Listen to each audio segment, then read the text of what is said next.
Leases, question number 27. First, entity L enters into a lease for 10 years with a single lease payment payable at the beginning of each year. The initial lease payment is 1 lakh. Lease payments will increase by the rate of LIBOR each year. At the date of commencement of the lease, LIBOR is 2%. Assume that the interest rate implicit in the lease is 5%. How lease liability initially measured? Initially, rate ki measure chestam annadi question. So, first of all, we should know lease లైబిలిటీలు ఎప్పుడు కూడా common entry ఇది. Common entry ఏంటంటే ఇది ROU to lease liability అనేది it's very common entry.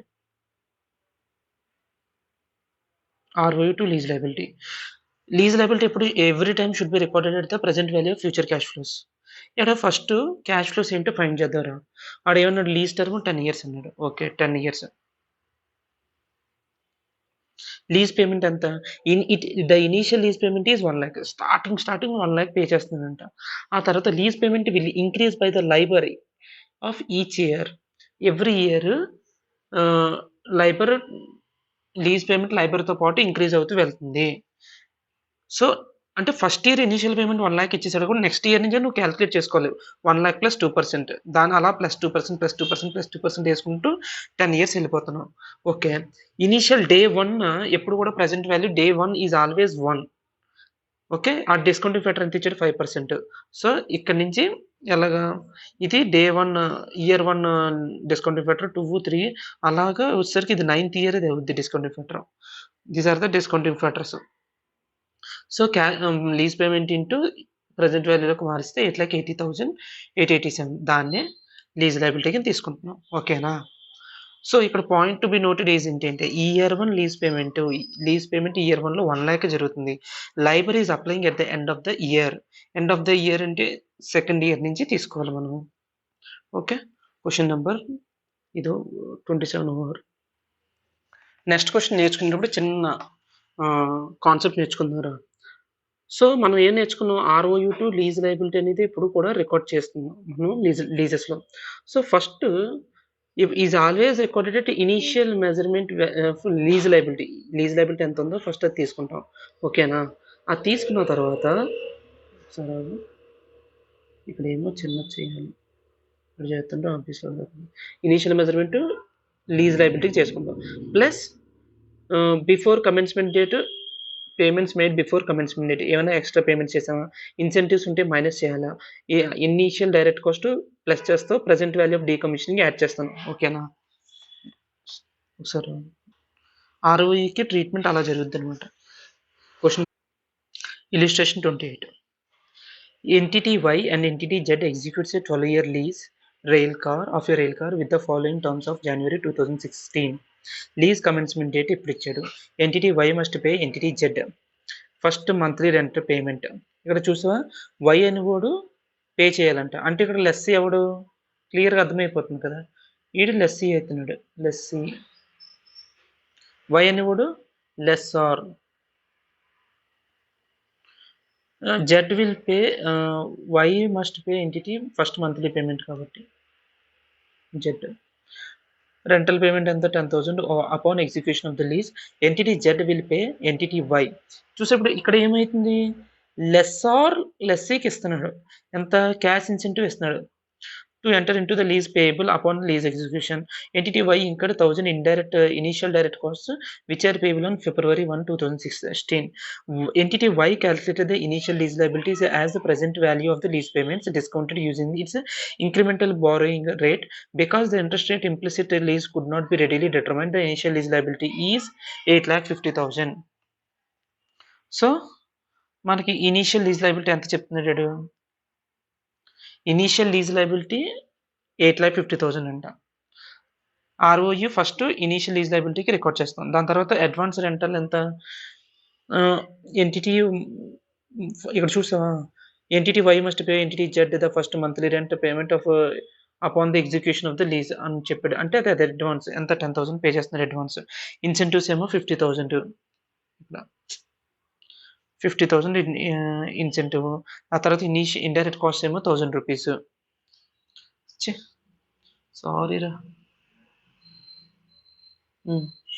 అవన్నీ కలిపితే 8,11,000 అనేది నీకు total cost of the ROU. So మనం ఎలా రాస్తాం? You have think from the perspective of the lessee. How would lessee company measure the record the lease? క్వశ్చన్లో క్లియర్గా చెప్పాడు, లెస్సీ వాడు ఎలా రికార్డ్ చేస్తాడు అని అడుగుతున్నాడు. ROU to lease liability. Lease liability ఎంత? 8,50,000. కానీ ఆర్ఓయు ఎంత? 8,11,000. నీకు cash incentive is inflows debit 50,000. ఇది 11,000 ఏమైతుంది? అలాగే తర్వాత 11,000 అవుట్‌ఫ్లో. ఎందుకు? నువ్వు అడ్వాన్స్ రెంటల్‌కేమో 10,000 పే చేస్తున్నావు. ఇండైరెక్ట్ కాస్ట్ ఏమో 1,000 రూపీస్ పే చేస్తున్నావు. సో అలా 11,000. సో అదనమాట ఎంట్రీ. అక్కడితో ఆన్సర్ అయిపోయింది. కాకపోతే ఇంకో పాయింట్ ఏంటంటే ఇక్కడ ఒకవేళ ప్రొవిజన్ ఫర్ డీకమిషనింగ్ ఉంటే క్వశ్చన్‌లో సపోజ్ ఎగ్జాంపుల్ 2,000 ప్రొవిజన్ ఫర్ డీకమిషనింగ్ ఉందనుకో, అదేం చేస్తాం అప్పుడు ఆర్ఓఈకి 2,000 యాడ్ చేస్తాం. అప్పుడు ఆర్ఓఈ ఎంత అవుద్ది? 8,13,000 అయింది. సో ఆర్ఓఈ 8,13,000 దగ్గర రికార్డ్ చేస్తావు. అలాగే ప్రొవిజన్ ఫర్ డీకమిషనింగ్ అని చెప్పి క్రెడిట్ సైడ్ 2,000 కూడా రాస్తాం. అలా రికార్డ్ చేయాలన్నమాట. దీని ద్వారా అసలు ఇది ఒక ప్లెయిన్ సమ్ యాక్చువల్లీ, ఇందులో పెద్ద ఏం లేదు. బట్ ఫ్లో అనేది తెలుస్తుంది క్లియర్‌గా. Company FG enters into a property lease with entity H. The initial term of the lease is 10 years with 5-year renewal option. The economic life of the property is 40 years and the fair value of the leased property is 50 lakhs. The company EFG has an option to purchase the property at the end of the lease term for 30 lakhs. The first annual advance payment is 5 lakhs with an increase of 3% every year thereafter. The implicit rate of interest is 9.4%. Entity H gives the company EFG an incentive of 2 lakhs payable at the beginning of the 2 years, which is to be used for normal tenant improvement. Company EFG is reasonably certain to exercise that purchase option. How would EFG measure the right of EFG right of use and lease liability over the lease term? ఇక్కడ first how would EFG measures అన్నాడు. and EFG అని కూడా ఎవడు? Company EFG enters into property lease with entity H. ఇక్కడ EFG అని కూడా ఏమవుతున్నాడు? Lessee అవుతున్నాడు. Entity H అనేది లెస్సార్ అవుతున్నాడు.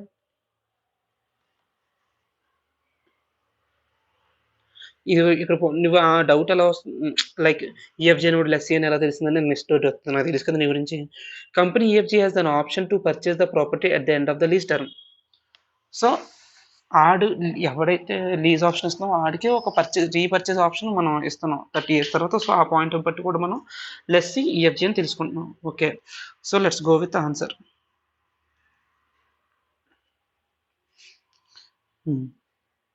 సో ఫస్ట్ ఏంటి? Lease payments advance beginning of the each year. First lease payment ఎక్కడ చెప్తున్నాడు క్లియర్గా?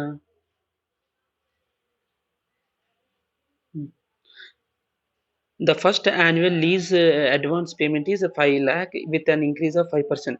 ఫస్ట్ యాన్యువల్ అడ్వాన్స్ పేమెంట్ ఎంత? 5 lakhs అని చెప్తున్నాడు. అది అడ్వాన్స్‌గానే పే చేస్తామంటే డే 1 పే చేస్తున్నట్టు మనం అనుకోవాలి. ఇయర్ బిగినింగ్‌లోనే పే చేసేస్తున్నాం. Not at the year end. దాన్ని బట్టి అర్థం చేసుకోవాలి. సో ప్రతి క్వెషన్‌లో కూడా ఇయర్ బిగినింగ్‌లో పే చేస్తున్నాం, ఎండ్‌లో పే చేస్తున్నాం అనేది చాలా క్లారిటీగా తెలియాలి. ఈ రెవెన్యూ పాయింట్ ఆఫ్ వ్యూలో హౌ వుడ్ ఈఎఫ్జీ మెజర్ అంటే లెస్సీ ఎలా రికార్డ్ చేస్తాడు? లెస్సీ బుక్స్‌లో ఎంట్రీ ఎలా ఉంటది ఎప్పుడు కూడా? ROU to lease liability. ఇది క్లియర్‌గా తెలుసు. Should be recorded at the present value of future cash flows. Year discounting factor present value lease payment. First year 1లో ఎంత? 5 lakhs చెప్పాడు కదా. అడ్వాన్స్ పేమెంట్ 5 lakhs పేమెంట్ చేసేసాం. డే 1 డిస్కౌంటింగ్ ఫ్యాక్టర్ 1 ఉంటుంది. So present value 5 lakhs. So year 2లో వాడు ఏం చెప్తున్నాడు? The entity H gives company EFG as an incentive of 2 lakhs payable at the beginning of the year 2. Year 2 బిగినింగ్లో ఎంత pay చేస్తున్నాడు? నార్మల్గా ఇంకో పాయింట్ ఏముంది ఇక్కడ?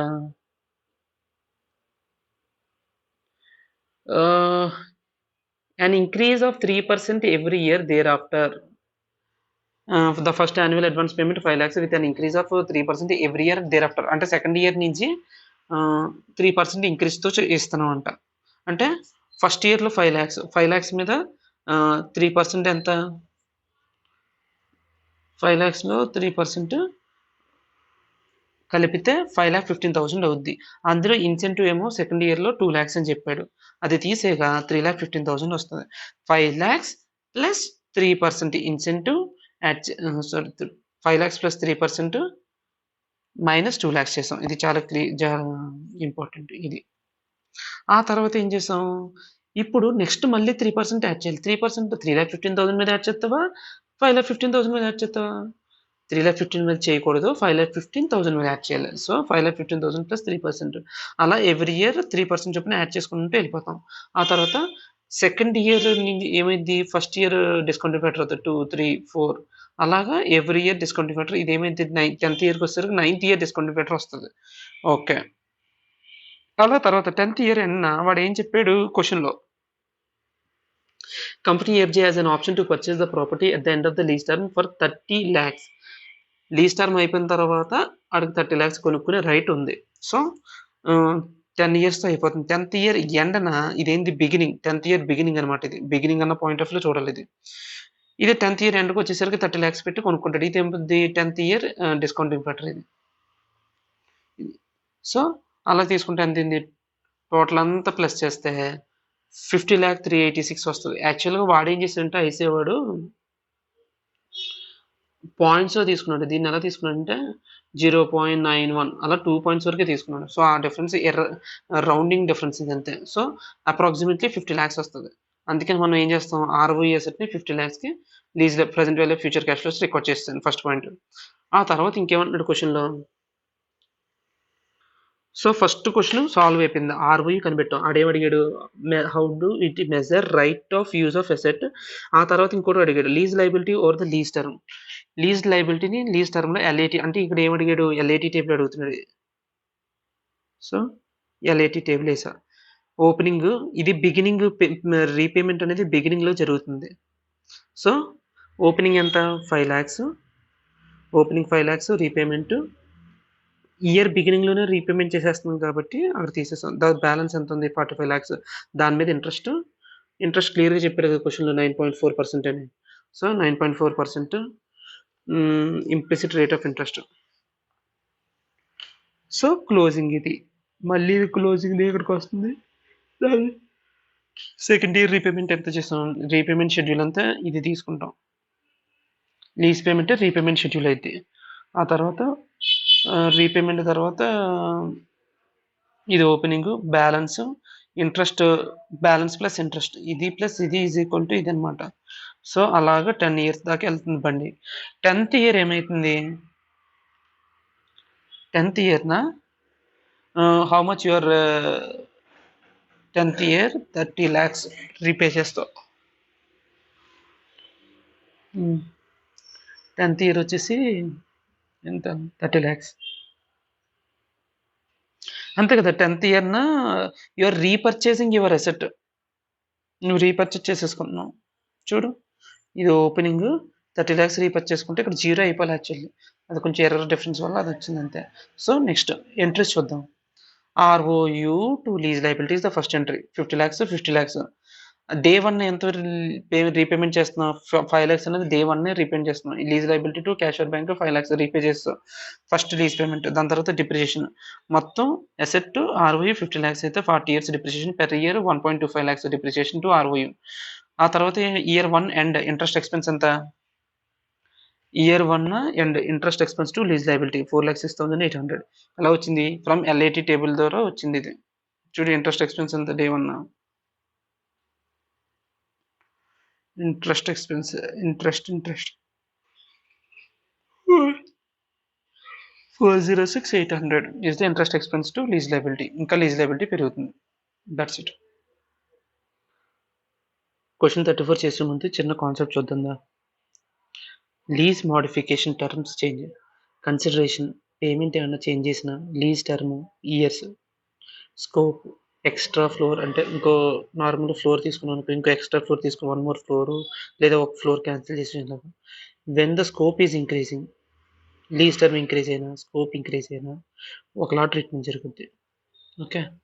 ఇంకోటి ఏంటి, దీని డిక్రీజ్ అయినా, కన్సిడరేషన్ డిక్రీజ్ అయినా, లీజ్ టర్మ్ డిక్రీజ్ అయినా, స్కోప్ డిక్రీజ్ అయినా సరే దీని ట్రీట్మెంట్ ఏం చేస్తాం, derecognize accounting is old discounting rate should be done in the old discount rate తీసుకోవాలి.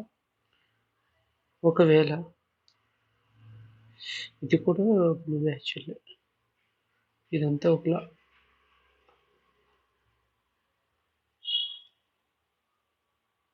Same as remeasure in modification will always revise discounting. అంటే new discounting rate చొప్పున చేయాలి ఇది. ఎలా అయితే న్యూ డిస్కౌంటింగ్ రేటు, ఇలా అయితే ఓల్డ్ డిస్కౌంటింగ్ రేటు బట్టి చేయాలి. సమ్మర్ చేసిన క్లారిటీ వస్తుంది ఇంకా. Next question number 34. Let's go read. Lessee enters into a 10-year lease of 5,000 square meters of office space. The annual lease payments are 1 lakh payable at the end of each year. The interest rate implicit in the lease cannot be readily determined. Lessee incremental borrowing rate at the commencement rate is 6%. At the beginning of the year 7, lessee at the beginning of year 7, the lessee and lessor agree to amend. ఇప్పుడు normal terms and conditions మీద ఇప్పుడు వీళ్ళు ఏమైతున్నారు, amend అవుతుంది. The original lease by extending the contractual lease term by 4 years. Starting ఎన్ని years, 10 years. 10 years ఇంకో 4 years extend చేసుకుంటున్నారు. Okay. The annual lease payments are unchanged. 1 lakh payable at the end of each year from year 7 to year 14. Annual lease payments actually ఎలా ఈ starting నుంచి ఎలా ఉన్నా అలాగే ఉన్నాయి. కాకపోతే వీళ్ళు ఏం చేసుకున్నారు, extended the time period. Okay. Lessee incremental borrowing rate at the beginning of year 7, new interest rate ఏమో 7%, old ఏమో 6%. How should said modification be accounted for? Okay. ఇప్పుడు ఏం చేస్తున్నాడు, లీజ్ టర్మ్ పెంచుతున్నాడు అంటే ఈ category. So we will take new discounting right. First lease payment at the end of the year. ఇప్పుడు క్వశ్చన్లో క్లియర్గా చెప్పాడు చూడు, ఏమని, payable at the end of the year. How should said modification be accounted for? Lease payment at the end of the year చేస్తున్నాడు. ROU to lease liability. Lease liability ఎలా record, present value of future cash flows 1 lakh every year. అలా ఎన్ని years, 10 years అని చెప్పాడు starting. ఇప్పుడు ఇక్కడ నువ్వు consider చేయకూడదు ఏది, అప్ టు 5 years. ఇక్కడ ఏమన్నాడు, at the beginning of year 7 నుంచి కొత్త టర్మ్ పీరియడ్ మారిపోతుంది కదా, అక్కడ నుంచి 14 years అని తెలిసింది. కానీ నీకు డే 1 తెలియదు కదా, నువ్వు 10 yearsకే క్యాల్కులేట్ చేయాలి టోటల్.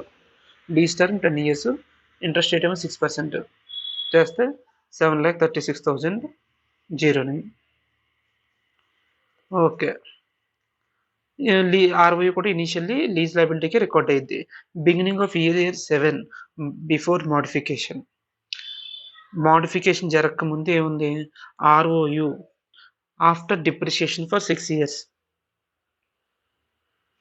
ROI ఇనీషియల్ ఎంత, 7,36,000. చేంజ్ అనేది ఎప్పుడు జరుగుతుంది, it the beginning of year 7 అంటే ఇయర్ 6 నుంచి చేంజ్ జరుగుతుంది. Up to 6 years there is no change. అంటే 6 years డిప్రిషియేషన్ ఎంత, 4,41,605. మొత్తం ROIలోంచి డిప్రిషియేషన్ తీసేస్తే ఎంత వచ్చింది. లీజ్ లయబిలిటీ ఎంత,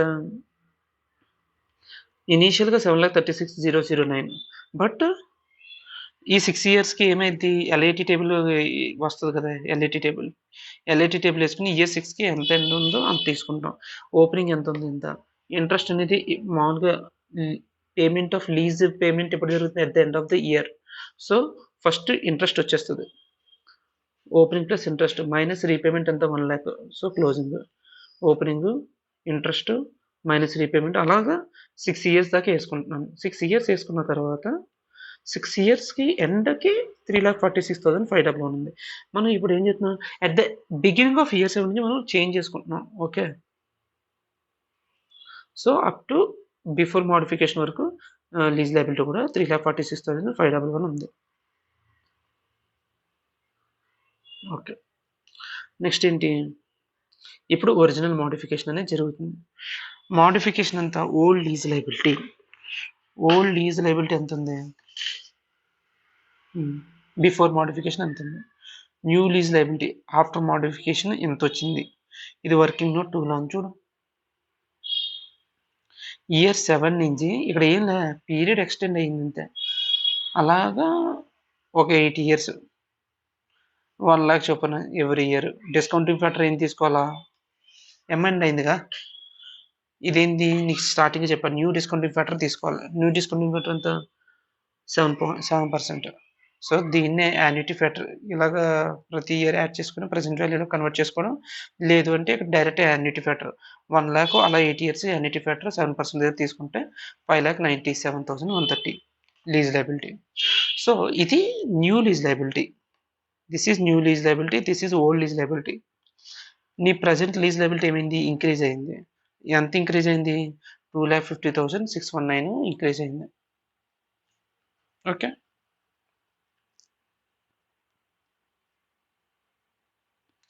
increase in lease liability 2,50,619. So, ఈ ఎంతైతే ఇంక్రీజ్ అయిందో చూడు. బిఫోర్ మోడిఫికేషన్ ఎంత ఉందో ఫస్ట్ చూడు. ఆఫ్టర్ మోడిఫికేషన్ ఆర్ఓఈ గాని లీజ్ లయబిలిటీ గాని ఎలా రాస్తావంటే ఫస్ట్ బిఫోర్ మోడిఫికేషన్ ఎంత ఉంది? బిఫోర్ ఇంత ఉంది. ఆ తర్వాత ఎంత ఇంక్రీజ్ అయింది లీజ్ లయబిలిటీ? ఇంత ఏదైతే పెరిగిందో దాన్ని యాడ్ చేసుకోండి. సో, ఇంక్రీజ్ అయిన తర్వాత ఆర్ఓఈ ఎంత వచ్చింది? లీజ్ లయబిలిటీ ఎంత వచ్చింది? That's it. ఇక్కడి నుంచి ఈ ఆర్ఓఈ ఎంత? ఇంకా మిగిలిన పీరియడ్ ఎంత? చూసారా ఇంకా 8 ఇయర్స్ ఉంది. ఈ 8 ఇయర్స్‌కి డిప్రిషియేట్ అవుతూ వెళ్తది. It will depreciate over 8 years. ఇది 8 ఇయర్స్ అన్నమాట. ప్రిపేర్ ఈ 5,97,000 prepare LAT for 8 years at the rate of new discounting rate 7%. ఈ ఫాల్స్ ఒకవేళ అడుగుంటే అలా చేస్తాం. అడగలేదు కాబట్టి ఏం చెయ్యి. ఓకేనా? సారీ. ఇది కొంచెం ఇంట్రెస్టింగ్ ఉంటుంది. చాలా బాగుంటుంది క్వశ్చన్. ఇందులో 2 మోడిఫికేషన్స్ ఉంటాయి. ఎప్పుడైనా 2 మోడిఫికేషన్స్ ఉన్నప్పుడు ఎప్పుడు కూడా డీరికగ్నిషన్ అన్నది ఫస్ట్ చేసుకోవాలి. Lessee enters into a 10-year lease for 5,000 square meters of office space. The annual lease payments are 50,000 payable at the end of each year. The interest rate implicit in the lease cannot be readily determined. The lessee incremental borrowing rate at the commencement date is 6% starting. At the beginning of year 6, the lessee and lessor agreed to amend the original lease to reduce the space only 2,500 square meters of the original space starting from the end of the first quarter of the 6th year. ఎప్పుడు amend చేస్తున్నాడట? At the beginning of year 6, end of the first quarter of the year 6. The annual fixed lease payments were from year 6 to year 10 are 30,000. Starting ఎంత? 50,000. ఇప్పుడు ఎంత అయింది? ఇక్కడ amendment. ఇది amendment 2. చూడు colour మారుస్తుంది దీనికి. ఇది ఒక అమెండ్మెంట్. స్టార్టింగ్ 5,000 స్క్వేర్ ఫీట్ ఉన్నది 2,500 స్క్వేర్ ఫీట్ చేస్తుంది. ఇది ఒక amendment. Less incremental borrowing rate at the beginning of year 6 is 5% per annum. ఇది కొత్త రేట్ అనమాట. How should said modification be accounted for? Okay. First ఇది LDR question. Okay, important question, interesting ఉంటుంది. Lease payment at the end of each year. ప్రతి year ఎండ్కి lease payment ఎంత? Lease payment అనేది end of the year pay చేస్తుంది. ROU to lease liability తెలిసిందే. Present value of future cash flows every year 50,000 annuity. అలా ఎన్ని years? 10 years.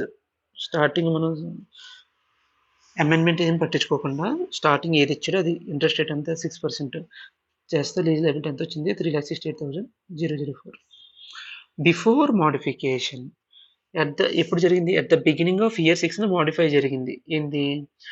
5,000 square feet కాస్త 2,000 తగ్గిపోయింది. అంటే at the end of year 5 there is no modification. Before modification RO ఎంత ఇచ్చాడు క్వశ్చన్లో? పైన చేసాక ఇది దాన్ని 10 ఇయర్స్ డిప్రిషియేషన్ తీసేగా ఎంత? 1,84,02. నెక్స్ట్ ఏంది? Lease liability. Lease liability LAT table వేసుకుని ఎల్ఏటీ ఫర్ 5 ఇయర్స్ వేసుకుని 5th ఇయర్ ఎండ్ ఏదైతే ఉందో అప్పుడు అది లీజ్ లయబిలిటీ అది. సో ఇయర్ ఓపెనింగ్ ఎంత? 3,68,400. లీజ్ పేమెంట్ ఎప్పుడు జరుగుతుంది? Lease payment at the end of the each year. So first interest add అయిపోద్ది. Lease opening plus interest minus repayment ఎంత? 50,000. క్లోజింగ్ 3,40,084. అలాగా every year interest minus repayment ఎంత? So 5th year ఎండ్కి వచ్చేసరికి 2,10,618.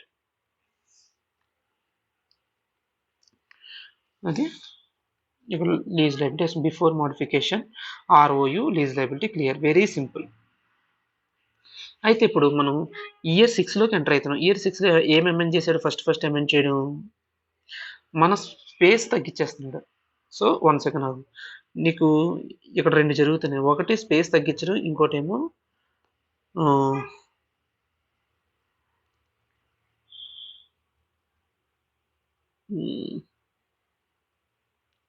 Consideration of lease payment ఏం చేశాడు? పెంచేశాడు. ఇక్కడ 50,000 నుంచి 30,000. అది చెప్తాను ఎందుకు పెంచాడు అన్నదానికి లాజిక్ నేను చెప్తా. ఆ తర్వాత ఏంటి? స్కోప్ స్టార్టింగ్ ఎంత ఉండేది? 5,000 ఉండేది, ఇప్పుడు తగ్గించేసాడు. స్కోప్ అంటే ఇందులో పడ్డది. ఒక మోడిఫికేషన్ వచ్చేసి derecognize at the discounting rate, old discounting rate. Scope తగ్గినప్పుడు ఓల్డ్ డిస్కౌంటింగ్ రేట్ వాడాలా, కన్సిడరేషన్ పెంచినప్పుడు ఏమో న్యూ డిస్కౌంటింగ్ రేట్ వాడాలా. అది provision. Okay, at the beginning of year 6 అసలు ట్రీట్మెంట్ అంటే చూద్దాం. ROI ఎంత, లీజ్ లయబిలిటీ ఎంత తెలియదు. అది ఫస్ట్ నాకు ఇది తెలియదు. సో నేనేం చేశానంటే ఇది చూడు. ఓఫ్ బిఫోర్ ఎంత ఉండేది? 5,000 స్క్వేర్ ఫీట్. 5,000 స్క్వేర్ ఫీట్కి మనం ఎంత పే చేసేవాళ్ళం? 50,000 పే చేసేవాళ్ళం లీజ్ రెంట్. అయితే మనం ఇప్పుడు ఎంత స్క్వేర్ ఫీట్స్ తగ్గించేస్తున్నాం? వీఆర్ 2,500 స్క్వేర్ ఫీట్ తగ్గించి 5,000 కావాలన్నాం స్టార్టింగ్. ఇప్పుడు ఏమంటున్నాం? నాకు 5,000 స్క్వేర్ ఫీట్ వద్దు, 2,500 స్క్వేర్ ఫీట్ చాలు. అంటే ఆబ్వియస్లీ లీజ్ రెంట్ కూడా 50% పడిపోవాలి కదా. ఇది 50% పడినప్పుడు సో 2,500 స్క్వేర్ ఫీట్కి 25,000 లీజ్ పేమెంట్ అయ్యి ఉండాలి. డీరికగ్నిషన్ ఎలా అకౌంట్ చేశాడో చూద్దాం. Particulars before after.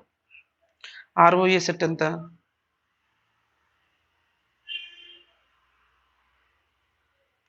ROI of asset before ఎంత ఉందంటే 1,84,000 ఉంది. అంతే కదా. 5,000 స్క్వేర్ ఫీట్కి స్టార్టింగ్ ఇక్కడ చూడు లీజ్ లయబిలిటీ ROI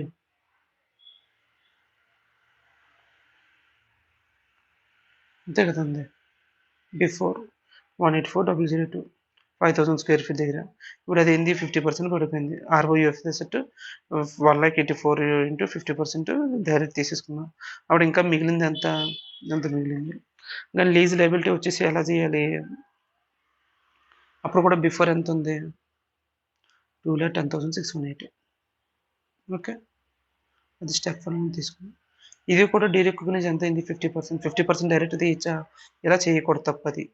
డైరెక్ట్గా చేయకూడదు. దానికి LAT టేబుల్ వేసి అప్పుడు డిసైడ్ అవ్వాలి. LAT టేబుల్ వేయాలి అంటే first lease liability payment 2,10,618 before lease liability అంత ఉన్నప్పుడు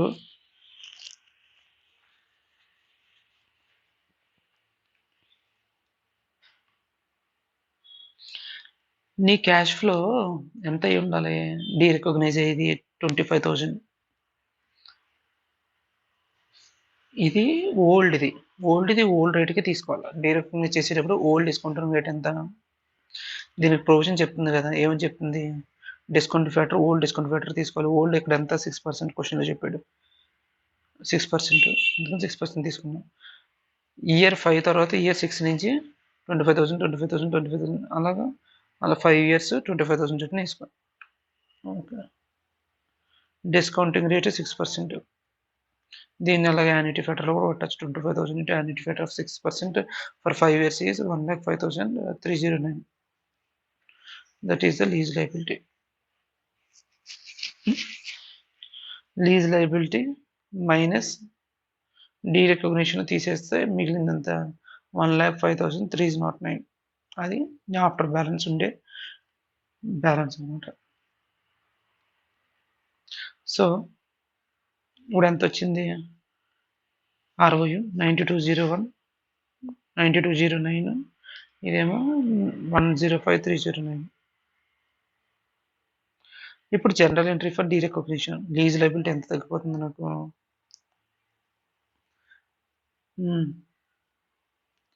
lease liability start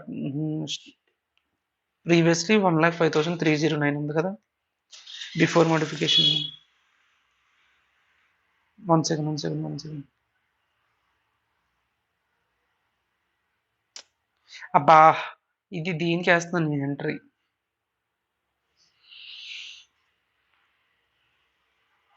lease liability ఎంతైతే రికగ్నైజ్ అయిందో ఎంత తగ్గిపోయింది, అసెట్ కూడా తగ్గిపోయింది, మిగిలింది ఏదైతే ఉందో దాన్ని పిఎన్ఎల్ పెడుతున్నాం. Why PNL disposal always goes to gain or disposal ఎప్పుడైనా జరిగినప్పుడు గెయిన్ వచ్చినా gain or loss only will come.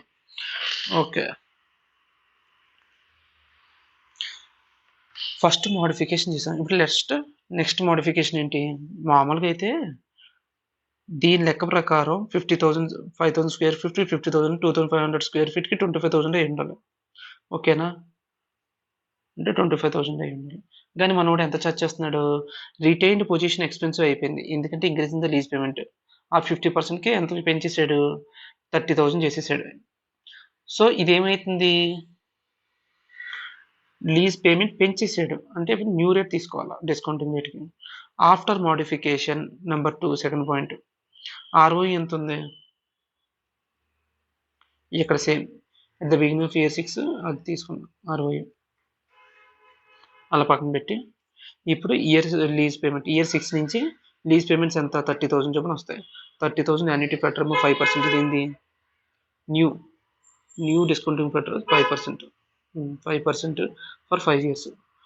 ఎల్ఏటీ ఎంత వచ్చింది? 1,29,884. ఓకే, ఇప్పుడు ఇదేమైంది? New lease liability 1,29,884. మరి ఓల్డ్ లీజ్ లయబిలిటీ ఎంత ఉంది? 1,05,309 ఉంది. అంటే నీ లీజ్ లయబిలిటీ ఎంత పెరిగింది? 24,575 రూపీస్ పెరిగింది. ఓకే, ఈ పెరిగిన దాన్ని ఆర్ఓఈకి యాడ్ చేస్తాను, లీజ్ లయబిలిటీకి యాడ్ చేస్తాను. ఇప్పుడు నాకు కొత్త ఆర్ఓఈ ఇది, న్యూ లీజ్ లయబిలిటీ ఇది. ఓకే, ఇప్పుడు నాకు అంటే ఇక్కడ నాకు ఏమైంది? నా ఆర్ఓయూ పెరిగింది, దానికి నేను ఎంట్రీ ఆర్ఓయూ పెరిగింది, లీజ్ లయబిలిటీ పెరిగింది, దానికి entry ROA to leasability. When there are multiple modification, always do derecognition part first. ఇప్పుడు అది ఫస్ట్ ఇచ్చిన సెకండ్ ఇచ్చిన ఇర్రెస్పెక్ట్ ఆఫ్ ద క్వశ్చన్ డీరెకగ్నిషన్ ఫస్ట్ చేసేది అందరి మిగిలించేది అంతే.